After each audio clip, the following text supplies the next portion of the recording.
Seattle's loss Sunday in Santa Clara, even the Seahawks record in 1-1, and saw young guys get a lot of playing time.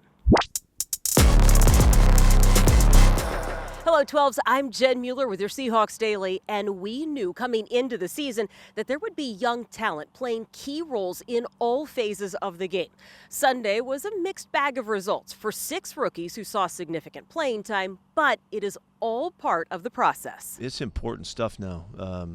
These guys they're going to gain the comfort of being in these moments and these games and these settings, and it's going to help them as they make their decisions and the choices that they make under pressure and under the speed of the game and all that. They're just going to continue to get better, and as we press them into play, the more that we do that, the sooner they'll be really, they'll be acclimated. Growing pains are just that.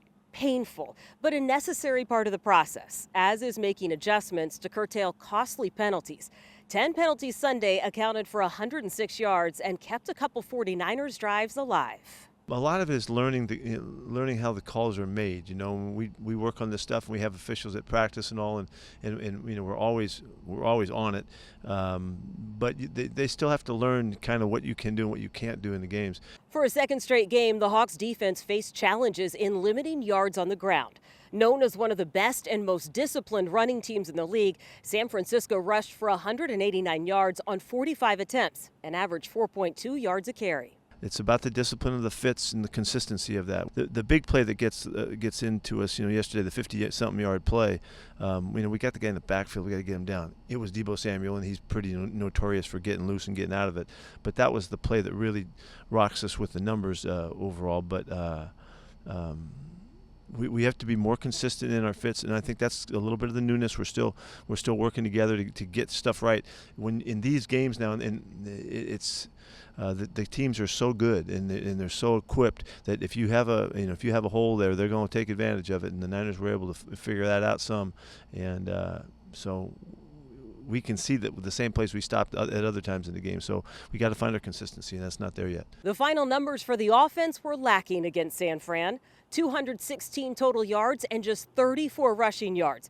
But Geno Smith proved efficient once again, completing 24 of 31 passes. If there was any question of how long it would take him to get acclimated and all that, that's gone. He's clearly in command of it and poised, and we need to not hold back at all. And I kind of implied that we could have thrown the football more with the opportunities that we had, and with the trust that we have in him, we need to do that. And so when it's given to us, we got to take advantage of it. That gets easier now that the rookie tackles made it through a big test against a dominating pass rush. This game in particular, because the respect we have for San Francisco was one that was the first game was the first game. Okay, we're just making it through that one, but this game was one that we had picked out as a game that might tell us a lot of information on what we could expect. And so I think we did gain some confidence in the fact that we can keep moving. So it's a process. These guys are still brand new, so we have to make sure that we're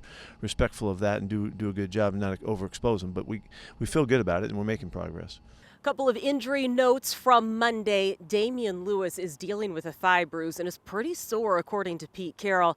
As for Shelby Harris, he left the game with a glute injury. He's not really feeling any better Monday than he did on Sunday. We will find out as the week progresses on their availability for Sunday's game against Atlanta.